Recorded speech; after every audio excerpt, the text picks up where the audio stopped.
Hi, everybody. My name is Sydney Glickson, and I'm one of the Ascend Speech and Debate coaches for the Summer 2020 program. Today, we're going to be doing a presentation on flipping speeches, and this is a skill that really made my entire debate career a lot more successful. It's really important in congressional debate that you're able to be an adaptable speaker, and if you can't flip, you're just not able to change based on what the round does. So this is a really great skill to have, and it's something that will be useful to all levels of debaters. Let's get into it then.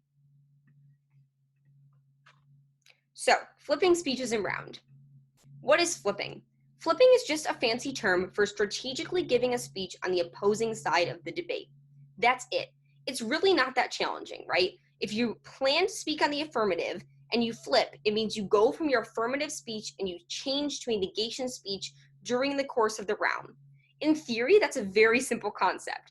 In practice, it's actually a lot more confusing. You obviously had planned your whole affirmation case, and now you're switching to the negation all of a sudden. So there are a bunch of steps, tips, and tricks I'm going to provide to make the process of flipping less intimidating and more successful. So first, you should understand why you would flip in the first place, because obviously if you planned your speech out, you would prefer to just give your speech and not have to flip. The first reason you would flip is if there's uneven split. If there are too many people on one side, you know it's not going to be strategic to be the third or the fourth speaker on that side. In fact, according to NSDA rules, you actually can't even be the third or fourth speaker in a row on the same side, which means if there's no one to speak on the opposing side, someone has to flip or the debate's going to end. Thus, in order to contribute to the debate and not be penalized, you may be required or need to flip for a strategic benefit. So if there is 9 people on the affirmative and 2 on the negative, if someone doesn't flip, almost all of those affirmative speakers will not get to speak. In that case, someone on the affirmative likely has to flip to the negative, or the chamber has to end the debate. The second reason you would want to flip is bad speaking order. If you're dropped by your PO, which means that you're chosen very late in the round and you have bad precedence, then you're going to avoid giving a speech that's too late relative to your prep or comfort, you may need to flip earlier to speak in the round. This usually happens because rounds are too short, right? Everybody cannot speak in every round. That means that the bill could also end before you even have the chance to speak. In either of these two scenarios, flipping may give you the chance to speak earlier, which either helps on your prep's end or ensures you actually get a speech at all. Both of those are great strategic reasons to flip.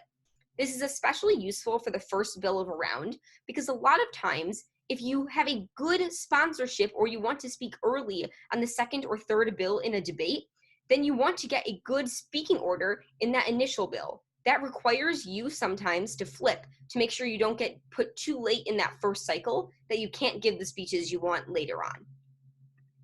So deciding to flip, it's a pretty tough choice. You've spent a lot of time prepping your initial speech and you want to give it.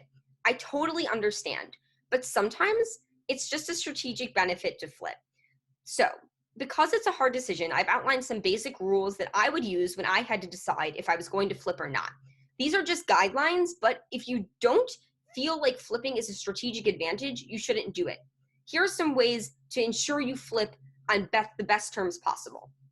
The first is to only flip on your terms, right? Nobody wants to flip. Everybody wants to give the speech they prepped, which means they're going to pressure other people in the room to be the sacrificial lamb who's going to flip for them.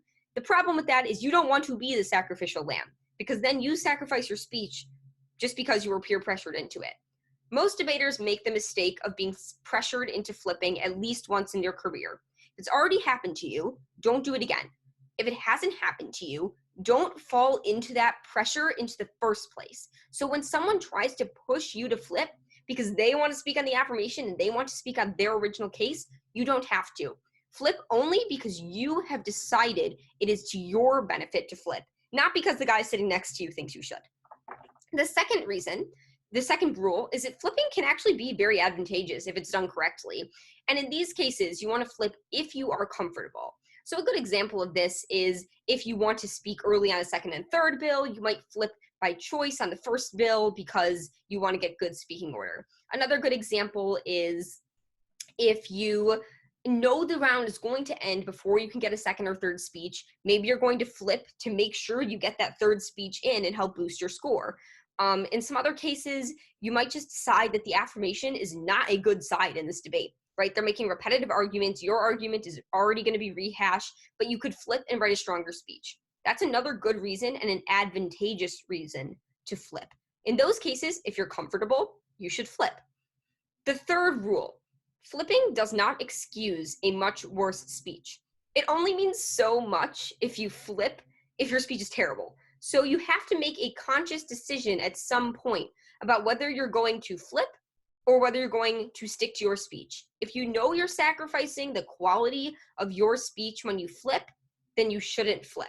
You should only flip if you can give a good speech, even though it is a flip speech. Now, I've made a fun meme here because this is genuinely how it can feel when you're stuck making this decision in round. You don't have time, you usually can't really ask any friends what you should do, so this decision is just spur of the moment on your end. Once you're good at flipping, you will feel a lot more confident in making the decision to flip, especially when it's strategically beneficial. So the next part of this lesson is how we get to that point when you know that flipping is the right choice for you. So how do I flip, right? Okay, I decided I want to strategically flip. It's a good choice. Now what? The first is that you should set yourself up to flip during the process of the debate so that when it comes time to actually do the flipping, you're already set and ready to go. There are a few ways you could do this. The first is to flow the round in detail. So pay special attention to the side that you will ultimately be against if you flip, and that is most likely the side you are already on. So if you plan to go into the round as an affirmation speaker and you think you're going to have to flip to the neg, you should pay extra attention to the aff so that you know what you're going to be refuting. One way I like to conceptualize this is to write the debate out like a story. What are some central themes? What are some recurring arguments? What are the ignored arguments? These kinds of things in your flow can help you to develop a flip speech when the time comes and with minimal prep. The second is this now depends if you have evidence or not. So if you have evidence for the side you are flipping to, choose the evidence that is relevant to the misconceptions in the round and focus on how your points directly refute the other side. So you've already done the Googling and researching part. Now it's about choosing the points. If you do not have evidence for the side you are flipping to, this is oftentimes the case. Your first step is to start Googling. As soon as you think you might have to flip, start gathering that information. Obviously, we're going to prioritize articles that are skimmable and accessible first. Both you, probably your judge, would prefer that you quote journals. We like when you quote studies. We like statistics. We're debaters. But you got 4 minutes and you're going to flip sides. You're not getting through an American Journal of Political Science article in like 30 seconds. So the New York Times article is going to be better choice strategically given the time limitation you have. That's why you're going to prioritize those types of articles. Then the other thing, if you don't have any evidence, is to try and find direct refutations of the round, not just random information. You're not realistically going to build a new spectacular case in this moment.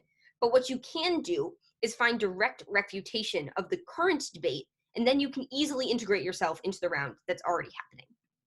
So now you're set up. What happens? I got some evidence.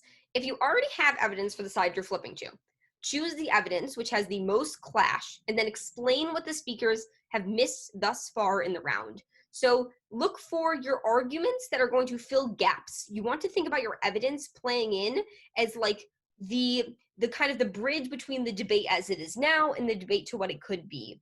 Look for evidence that easily refutes as well. Then also don't forget weighing. You might not build the best case in the world because you've got a limited amount of evidence available to you, but you can most definitely weigh which parts of the debate are more important in magnitude and in scope. Now, if you don't have evidence for the side you are flipping to, 1, get through articles fast. You need to find information as quickly as possible. This means skimming. Only read a thesis. Command F and look for the important words. Get to the important points as quickly as possible. Once you find something that works, you are just going to stick with it. You don't have time to go through the 8 different versions of the same study and figure out which one has the best methodology. If you get the data, you're going for it, and that is it. You are in a time crunch when you flip. So while you want to have good data, you want to just have data first and foremost. And the only way to do that is to move quickly. Once something works, stick to it. The logical analysis then becomes much more important. Your data is probably not going to be as strong, which means that you have to make the links and take the logical analysis further to make sure the chamber still understands your argument. Then lastly, integrate the evidence into the round with refutation and extension. And to an extent, this really goes for both, whether you have evidence or not. But especially if you don't have evidence, think about ways you can extend and ways you can refute, and then find the evidence to do those two things. So if you know there's an easy point to refute and no one has the evidence to refute it, be the person who has that evidence, because you can find it right then and there. All right, so now you have the basic components. You have flow, you've chosen to flip, you hopefully have some good data. Let's write your speech, and you're like, wait, I don't have an introduction. What am I supposed to do when I get up there? This is what I did, and this is something that can be incredibly helpful if you're planning to flip. Keep a set of stock-ish intros, and you can use them when the time comes that you don't have a lot of preparation to write an introduction, try out it 4 different times, figure out the wording. And these are introductions that are reliable, that you know work. So there's a distinction I'm going to make here. These are not the best introductions. If you are going to write a speech in a week before a tournament, you know you have the time to practice it, you're not choosing these introductions. Introductions should be specific to the legislation. They should be curated to the specific speech you're giving. However, you are flipping, which means you don't necessarily have the time to do all of the beautiful introduction creating that you normally would. And in these circumstances, a stock-ish intro can absolutely be a lifesaver. So what is a stock-ish intro?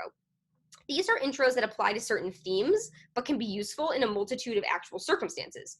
One that I frequently used is the myth of Icarus, which goes something like, in the myth of Icarus, a young boy is given wings. He's warned that if he flies too close to the sun, he will crash and burn. Despite these warnings, Icarus flies too close and ultimately falls to his death. But this piece of legislation flies a little bit too close to that danger too, and it will, just like Icarus, fall to its own demise. Right, this is an introduction that can be used for pretty much every negation case in the world, which is the bill goes a little bit too far and it doesn't do enough, and then ultimately we will end up putting ourselves in a harmful position in the end. It's not the best intro, but if I'm flipping and I don't have anything to work off of, it's going to apply to my speech thematically, and it's also going to give a creative introduction that sounds a little bit less stock than just going, democracy is an American value.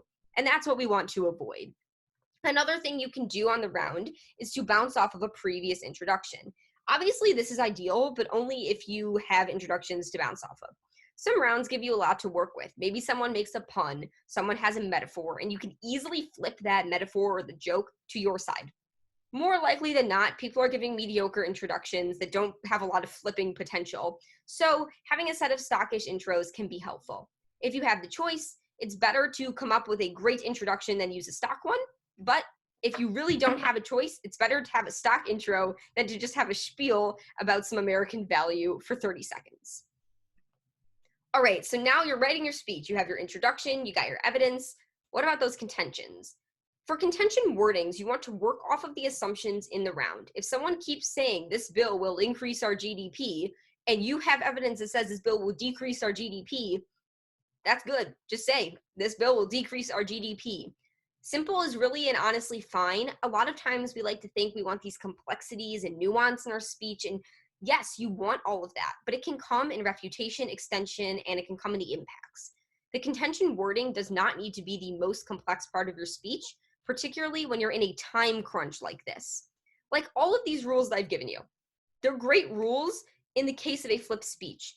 When you have the luxury of prep, please make your contention wordings as beautiful and as advanced as you can. But when you're in the context of this moment in time, you know you're standing up in 45 seconds and you're giving a speech you just wrote. If you can just say this bill will decrease our GDP, plain and simple, that's really and honestly enough. All right, so now impacts. You've given your contention, you've given your evidence, you've analyzed your evidence with some logical analysis, and now you're on to the impact. Impacts have a couple of different unique aspects when it comes to flipped speeches. The first is just how to create them and use them. And then there are some unique ways that you can also get to further impacts even though your data is not as strong. So on the left-hand side here, you see extend on impacts that have already been created. And you can take arguments further and explain further outcomes with a flipped speech because you don't have the time to develop all of these things in advance. I conceptualize this as impacting on the impacts. So in this example, Senator X tells you about why poverty is bad for the GDP, but they ignore the impact it has on communities, as lower GDP caused by rising poverty increases crime. Let's say that Senator X just gave that impact on communities, right? He didn't go any further, or she didn't go any further. We can go on and impact on their impact with the crime thing. And if we can find evidence, then that's great. That's a way to integrate a flip speech into the round and also come up with an impact that's more in-depth and nuanced, which makes your speech better altogether. The second part here is that you can weigh various impacts in the round to help establish that your side is stronger. So while Senator X is correct in claiming this bill will cost taxpayer dollars, it's far more important that we save thousands of lives, as Senator Y quantified, right? You can weigh two different speakers that have already spoken, weigh their impacts, and then establish which is more important.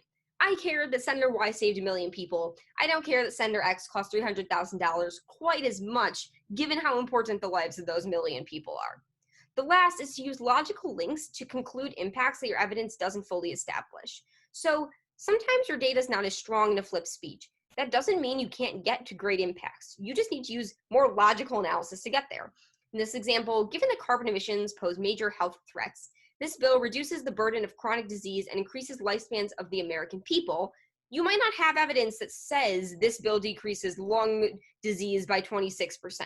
But if you can logically explain to me how healthier people exist in countries that have better air quality, obviously air quality means less particulates in your lungs, that reduces lung disease, you can probably get me to buy into that impact despite the slightly weaker data.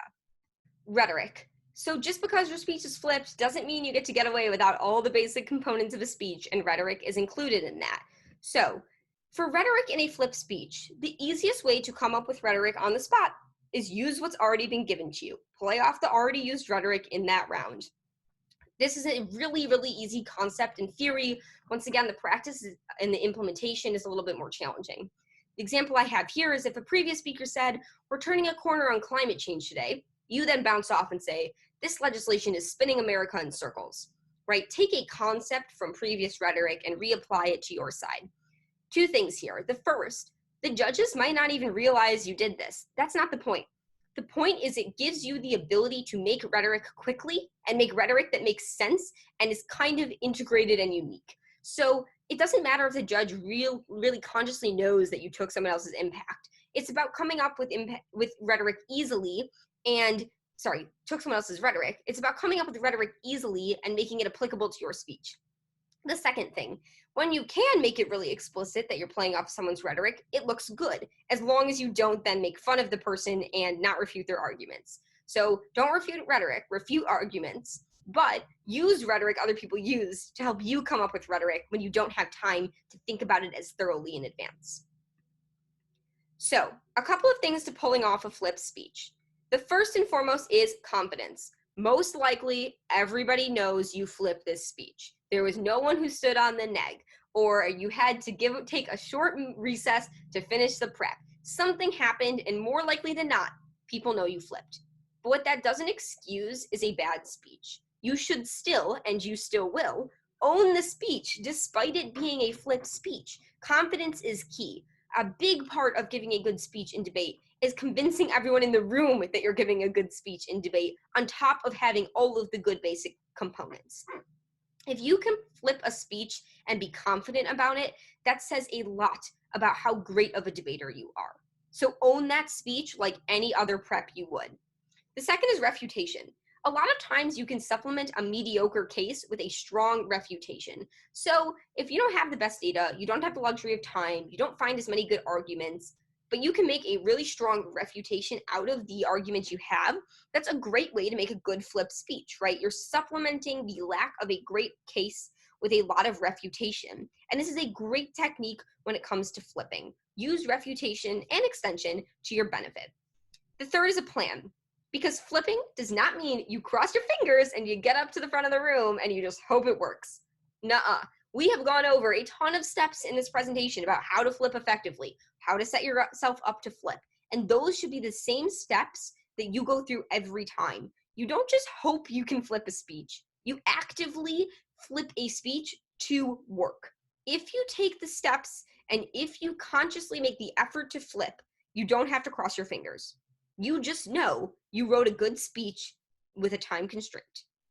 The fourth is to start early and to go late. And by this, I mean very explicitly. The minute you think you have to flip, start the flipping process, but don't speak until as late as possible or when your flip speech is ready. So you shouldn't be caught off guard that first cycle where nobody stands. You should anticipate that if there were only 3 neg speakers to begin with, there's still only going to be 3 neg speakers in that fourth neg speech that's called for, right? There's still going to be no one to stand. It's not like the world magically changed unless you flip or other people around flip. So don't get caught off guard when that happens. Anticipate the moment and then flip in preparation of it. One thing you can do in this case is if you're really early in the round, you might still want to give your planned speech.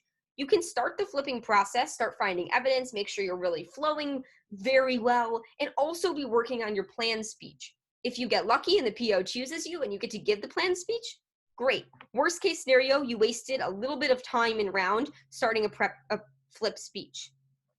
But the best thing that could happen is if you have to flip, now you are ready to do so at a time when it is necessary. So start flipping as early as you think it may have a strategic benefit to you, but wait as long as you can to actually give that flip speech so you can maximize the amount of time you have to put into it. The fifth is practice. You don't always know when you're going to flip, but practicing giving speeches in a crunch can approximate the skill pretty closely. Give yourself 15 minutes. Make yourself prep the opposite side of the case that you already have and see what happens. The more you practice that, then the less intimidating the skill is when it's in a real round. So some tips and tricks, because this is a really tough challenge. The first, when you prep a bill, always have evidence for both sides. You might only actually go out and fully prep one side of the debate. But if you can at least have some evidence, just like in a document, stockpiled, waiting to be grabbed, then if you have to flip, you're not scrambling to read papers and studies and articles. You're really just putting evidence you already got into arguments. Personally, I like to have arguments prepared for both sides so that if I have to flip, I really just have to write the speech part, meaning the introduction and the rhetoric. I don't have to fully write the speech. But if you don't have the time for that, at least have a little bit of evidence for both sides. The second, try and get split before the round starts. So the round is going to start. You're going to have, that 10 minutes or so before. Make sure you know if there are no negation speakers or no affirmation speakers on a bill so that you can start prepping that flip speech immediately, right? Start early, go late. Same skill applies here. As soon as you know what the split is, you can start adjusting. The third is listen to pair times and prioritize. If your judge says they like refutation, prioritize that in your flip speech. If there's a judge who likes rhetoric, prioritize rhetoric. Normally, prioritize everything when you really have time to prep, but you don't. So figure out what your judge is going to care about the most and then prioritize that to maximize your success in the flip speech. And the fourth is honestly, just go for it. You're not going to have a lot of choices. Most likely you're flipping because you're either not going to speak or you're going to flip. And if that's the case, it's probably going to be better that you just go for it and try your best than you stay completely silent in the round. We don't go to debate tournaments to sit there and watch. We go to debate tournaments to debate. And so if you have the opportunity to just go for it, just go for it. It's going to end up okay. And that comes to my final point. Flipping is always better than no speech at all. Because if you don't speak, what was the point of going to the tournament?